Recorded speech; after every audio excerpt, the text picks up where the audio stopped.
Fala moçada, bem-vindos ao canal Pensar Ciência. Assunto da aula de hoje, hidrostática. Nós vamos resolver um exercício envolvendo o teorema do empuxo, que caiu na antiga Escola de Farmácia e Odontologia de Alfenas, atualmente conhecida como Universidade Federal de Alfenas.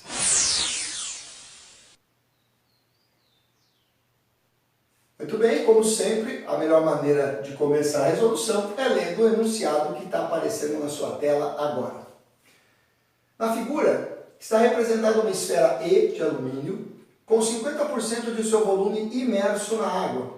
Para que isso seja possível, a esfera é sustentada parcialmente pelo dinamômetro D, que marca 4,4 newtons. Item A.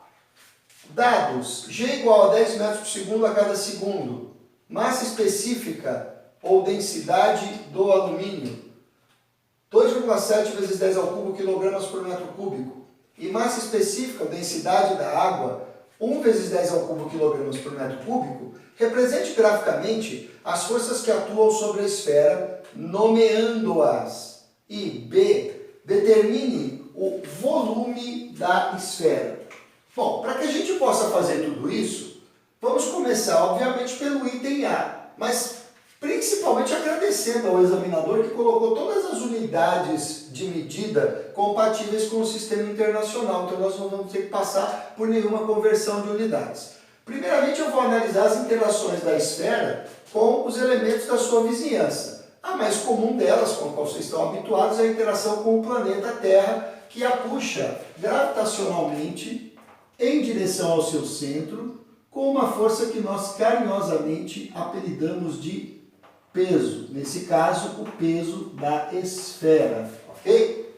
Além de interagir com o planeta, ela também interage com o fluido. Ela desloca o fluido e a ação gravitacional sobre o fluido faz com que ele tente retomar o lugar que ele foi roubado, tentando cuspir a esfera para fora do recipiente.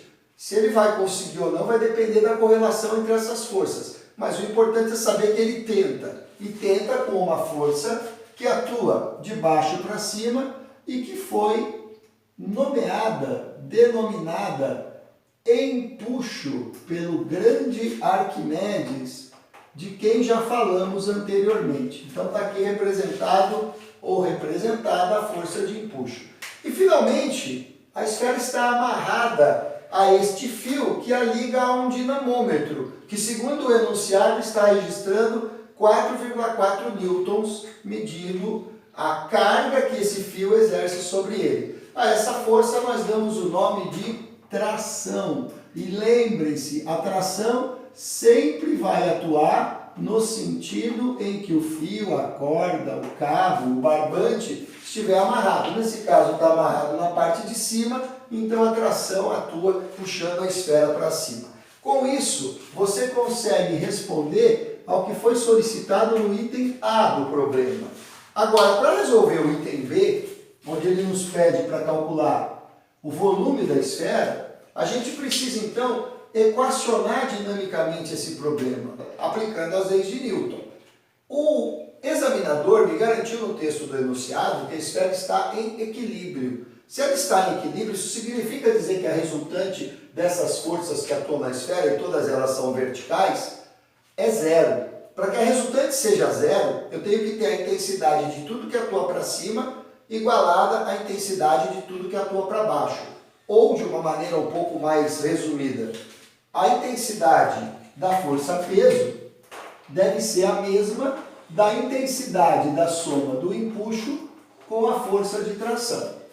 Agora a gente precisa substituir cada uma dessas forças pelas expressões que permitem calculá-las. Por exemplo, para calcular o peso, a gente pede ajuda para Maria Gasolina, lembrando que eu estou falando do peso da esfera. Para calcular o empuxo, basta lembrar que o empuxo é devagar, lembrando que o empuxo é uma ação devida ao fluido. Portanto, a densidade que entra é a do fluido, no caso a da água, o volume que entra é o de fluido deslocado, no caso o volume de água deslocado, e a intensidade do campo gravitacional, essa é a mesma, porque ela só depende da região onde o objeto se encontra. E finalmente a tração. Lembrem-se, a tração, ela produz uma força nos pontos onde ela está amarrada. Ela está amarrada na esfera e no suporte do dinamômetro. Então ela puxa a esfera para cima e o suporte, o ganchinho do dinamômetro para baixo. Com que força ela puxa o ganchinho do dinamômetro? Com a força que o dinamômetro registra. Uma força de intensidade 4,4 newtons. E como é o mesmo fio considerado ideal, já que ele não disse que o fio não é ideal, cabe a mim julgar, eu vou escolher o que me é mais conveniente, considero o fio ideal. Então, a tração que puxa o dinamômetro para baixo, 4,4 newtons, é igual à tração que tem a mesma intensidade, desculpe, que a tração que puxa a esfera para cima. Portanto, eu posso trocar este cara pelo valor de 4,4 newtons. E daí para frente é só substituir as coisas com um pequeno truque. O que ele me deu da esfera, que é de alumínio, não foi a massa, mas a densidade. Então, se você lembrar da primeira vez que você calculou a densidade, aplicando a fórmula densidade é obtida pela razão entre a massa do sistema e o volume que ele ocupa, você pode escrever a massa em função da densidade, trocando a massa da esfera por densidade, que no caso é do alumínio, já que a esfera é feita de alumínio, vezes o volume da esfera. Então, multiplicando a densidade do alumínio pelo volume da esfera, você vai ter a massa da esfera. O que sobrou aqui? A intensidade do campo gravitacional. Ele pediu para adotar 10 metros por segundo a cada segundo. A densidade da água, ele deu como 1 vezes 10 ao cubo quilogramas por metro cúbico. O volume de água deslocado, segundo o texto do enunciado, e a figura deixa isso bastante sugestível, é metade do volume da esfera. Bom, se é metade do volume da esfera, eu vou escrever isso aqui, ó. É a metade do volume da esfera. A intensidade do campo gravitacional é 10 e eu somo a isso os 4,4 correspondentes à intensidade da força de tração. Está ficando cada vez mais longo, porém mais fácil, porque o número de incógnitas está desaparecendo. Na verdade, afinal, quando eu substituir a densidade do alumínio por 2,7 vezes 10 ao cubo, só vai sobrar mesmo o volume da esfera como incógnita. Vezes o volume da esfera, vezes 10 é igual. Aqui, ó, 1 vezes 10 ao cubo vezes 10 vai dar 1 vezes 10 à quarta. Dividido por 2 vai dar meio vezes 10 à quarta. Ou, se você preferir, 5 vezes 10 ao cubo vezes o volume da esfera mais 4,4. Agora, 10 ao cubo vezes 10 dá 10 à quarta, então o que eu tenho aqui é 2,7 vezes 10 à quarta. Eu vou escrever como 27 vezes 10 ao cubo, porque eu vou passar esse termo para o primeiro membro subtraindo. Então, quando eu faço uma subtração de elementos que estão escritos em notação científica, é interessante que, mesmo que eu tenha que perder a notação científica de um deles, o expoente do 10 tenha o mesmo valor. O que sobrou do outro lado? Bom, sobrou o volume da esfera, que virou fator comum.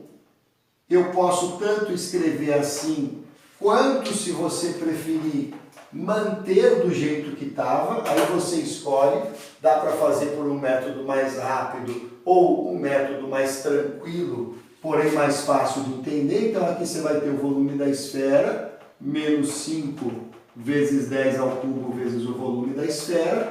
Aí você escolhe, quer escrever os números e colocar o volume da esfera em evidência, tranquilo. Quer escrever na forma expandida, tranquilo também. Isso é igual a 4,4.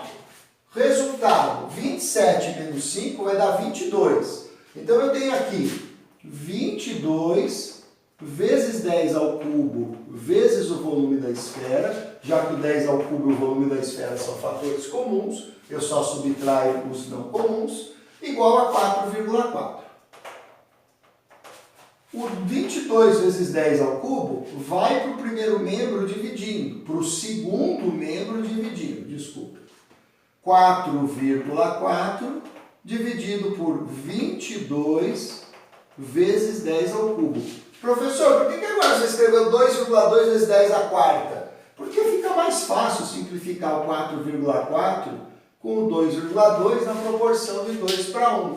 E o 10 à quarta vai para o numerador como 10 a menos 4. Então, o volume da esfera, 2 vezes 10 a menos 4 metros cúbicos, já que o problema todo trabalhou em unidades do Sistema Internacional. O autor, no seu enunciado, não solicitou nenhuma unidade específica. Então, se achou em metro cúbico, deixe em metro cúbico, não inventa a moda para transformar em centímetro cúbico, que você vai fazer algo que ele não pediu. Se você acertar, você não vai ganhar nada com isso, mas se você errar, você vai perder. Então, para que correr o risco, não é?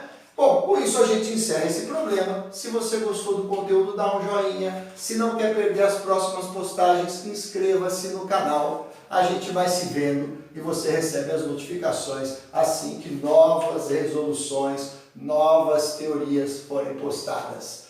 Valeu, pessoal, até a próxima!